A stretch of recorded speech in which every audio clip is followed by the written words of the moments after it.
Because I have family and Father's Day on the brain. Okay. Can you show this to your family, or is it The film? too much? Yeah. Yeah, I can. My sister's seen it, and my brother's seen it.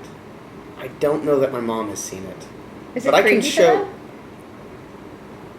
Yeah, not really, because both my brother and my sister like the genre. They like horror movies, so it's not like difficult for them to watch this kind of content.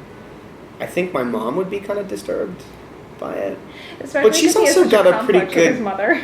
She's got a real tolerance too, although she doesn't really particularly like horror movies. I think that she would at least appreciate it on some level. I think. And how about for you? What is the pitch for a movie like this like for you? I mean, you get the headliner movie, but we only see you like 20% of the time. Yeah, I mean, I guess the pitch was a friend of mine who was one of the producers on the film, this woman, Alex Taylor. She basically said, hey, we would love for you to, I'm producing this movie. Alex Aja wrote the screenplay, and he's also producing. It's a remake of Maniac. And I'm a fan of Alex Aja, so that was initially intriguing. And then she said, it's going to be shot entirely in POV, and you'd only be seen in reflections. And I found that really thrilling, actually. The idea that I could play a character that largely isn't seen was really intriguing. And moreover, I think that you could, as an audience, sort of subjectively experience what the character is doing. I found that really interesting as a way to create an experience that was even more disturbing than a traditional film. So that's kind of how it was proposed. And all of those elements I found really interesting. I love the genre too, so that was part of it. I've also heard you say that you don't like remakes. And then I think Alex Aja, and I'm thinking Piranha 3D. Have you ever seen that? Well, there are exceptions to the rule. He also did the Hills Have Eyes remake too, which is very good. That's a favorite. I love Zack Snyder's Dawn of the Dead remake as well. There are exceptions. I think despite the fact that I don't love remakes, what I found exciting about this was that it was taking what was originally done and doing it in a very different way. So that it wasn't shooting it traditionally. There would be no way to compare them beyond the basic structure of the storytelling. And I found that that was enough for me to differentiate and to sort of make something new. And what did shooting it entail for you? Are you physically involved in the camera work at all? I was there. I didn't. I never got to wear any of the camera gear. It would have been really cool to actually wear the camera and kind of play the character in that way. The way that the rigs were all set up wasn't really set up for me to operate. What kind of camera were you shooting on? Operating. It was red. It was a red. I don't think you want to hold that anyway. Yeah, I mean, you can get small red, like the body is relatively small, but the way it was all set up, Maxime actually uses, who's our DP and operator, for all of the walking sequences, he actually used a Segway, and he's modified a Segway without a handle, so he operates with his legs to turn.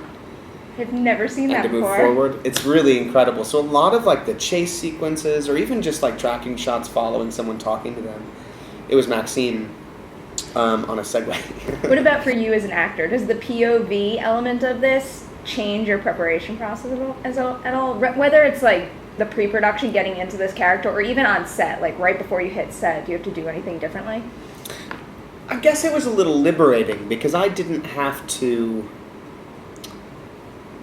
Largely my responsibility on set was technical, outside of the reflection shots that I was in. I mean, I was in wardrobe and makeup every day, despite the fact that I wasn't always on camera, because we never knew. There was kind of a sense of discovery as we were going along. We kind of knew basically what we were shooting every day, clearly, but what could happen, what would be called upon, for instance, to maybe see me, we always had to kind of be ready.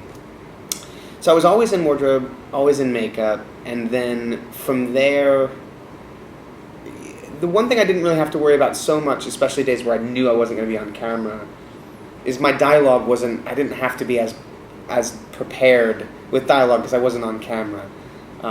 So that was, I mean, I knew all my lines and all that, but it wasn't as much of a pressure. So there's something kind of liberating about that.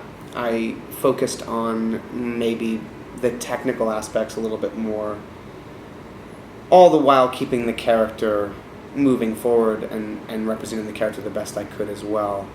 I don't know, it's a funny thing, it's sort of abstract in a way. I think the basic tenets of playing the character were the same as it would be on any film that I've worked on, but so much of it was done behind the camera, and mainly in service of the other actors, as opposed to being in service of the character. Because I also knew that a majority of the dialogue would be re-recorded, primarily because...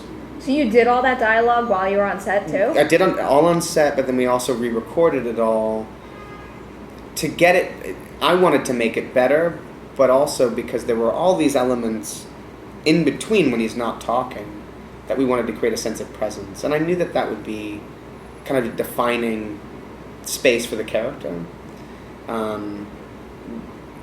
That I could kind of find color and variations in different tones within the character vocally because you're not seeing him. And so it was almost more important to me that I get that process right in terms of the character development. And how about, like, specifically getting in his head? Because I told you before, this is the first movie in a while that kind of deeply disturbed me on a very good and entertaining level. But I'm sorry and pleased at the same time. Does accessing that headspace freak you out at all? No, not really. I mean, I didn't approach it from a method standpoint, so I don't feel like I was living in the character's skin for a month. I tried to understand the character as much as I could, and I tried to find the humanity within the character. But I didn't walk away feeling like I'd lived in the character and left with a sense of being disturbed. I don't know, maybe I'm also... Because I love the genre so much and those dark elements aren't something that really scares me, I find them kind of fascinating. And I've also read a lot about serial killers, and I didn't base the character on any one particular character or real person. But I think all of that was just in my subconscious. Things that I've read psychologically, things that I found fascinating. So maybe there's some of that too. It's kind of interesting to put some of that into play with that. And how about movie magic-wise? Is there anything that was just done in this incredible way on set to make it look real on screen? The sequence at the end of the film was a lot of fun to portray. It's a lot of fun to watch, too. Yeah, it is. It is really fun to watch. Payoff. Well, we didn't, for as graphic as the film gets, we didn't actually have that many days with a lot of blood. So it was really fun to have a particularly gory sequence to portray. So that was one of the most fun days, just in terms of having a lot of... Because most of the work in the film is practical. We didn't really have many digital effects. So most of what you're seeing was in camera anyway. The scalpings were all practical. And it was really fun to work with those things. It's interesting, when you're making a horror film, there's a great disconnect to a certain degree too. So as much as you're asking if I was in the headspace of the character and was it disturbing to occupy that space, there was also this great element of being a fan of the genre and getting to play with, like, blood and scalps and knives and, from an objective standpoint and a sort of disconnected standpoint, just loving to play with all these things that we get to create something really disturbing from a horror film standpoint. So that was fun for me too. Do I dare ask if you took anything home from set? I didn't, actually. There wasn't really anything to take. I mean... Mannequin hand or something? Yeah, I suppose that would have been cool. A bloody scalp is just not... There's that no might real, be a problem. Yeah, there's I no feel like place even to put hanging it. that poster up in your apartment might be a little creepy. Yeah. I actually don't... Yeah, I don't have any posters up of movies that I'm in anyway. Although the Mondo poster is something I would probably hang up. I would not mind getting Just a copy because of the that. artwork is so beautiful. They do amazing work. Their posters are incredible. They're amazing. That's covering my walls right now. And I was so pleased that I got to... They've done a couple of Lord of the Rings posters, but I think outside of that, this is the only other movie that I've been in that was made into a poster, so I was really pleased. What about the violence in this, Mm. in terms of how it makes you feel with the other actresses you're working in, because you do some pretty brutal things to them. There's the disconnect, but do you feel it at all? Yeah, that is actually something that feels very real. I mean, if you're talking about occupying that dark space of the character, I think where it manifests most on set was physically having to simulate murdering these women. And I think it really manifested most, two of the deaths, the Lustig character, and then the character of the museum curator. Both of those, because one I'm strangling, and those were my hands, and that's uncomfortable.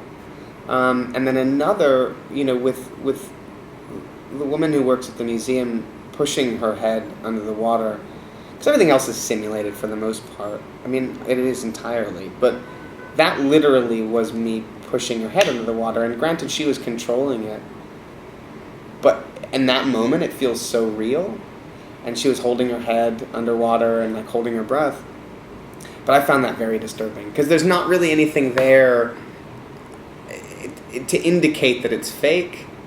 My hand is literally holding her head down, not with any force, but enough for it to feel really uncomfortable. So yeah, there were definitely moments wanting to make sure that the other girls were feeling okay about what they were being subjected to. And the poor thing had to get her legs tied up, and she was lying there naked. I mean, in vulnerable places, and I think my concern with those situations is just that they're as comfortable as possible, because it's definitely very vulnerable and uncomfortable. As someone who's produced a couple horror shorts, just the act of keeping someone's head underwater, controlled or not, would probably give me a heart attack. Yeah, it was uncomfortable. Really uncomfortable. Can you tell me a little bit about your company, too, The Woodshed? I am really excited about some of the things you have coming out. Thank you. Can you tell me what inspired you to not just make these movies in terms of acting, but produce them yourself? Well, I've always wanted to produce films. I mean, I've been working as an actor for a really long time, and have kind of grown up making movies, and I love the process wholly and completely, and I think I've always wanted to develop content as well and be a part of championing great artists and interesting storytelling. And so keeping that in mind, I met a writer and a director on an entirely different project, and we discovered that we had a shared mutual love of horror films, and we became friends, and we were talking, and I said, I've actually been thinking about starting a production company.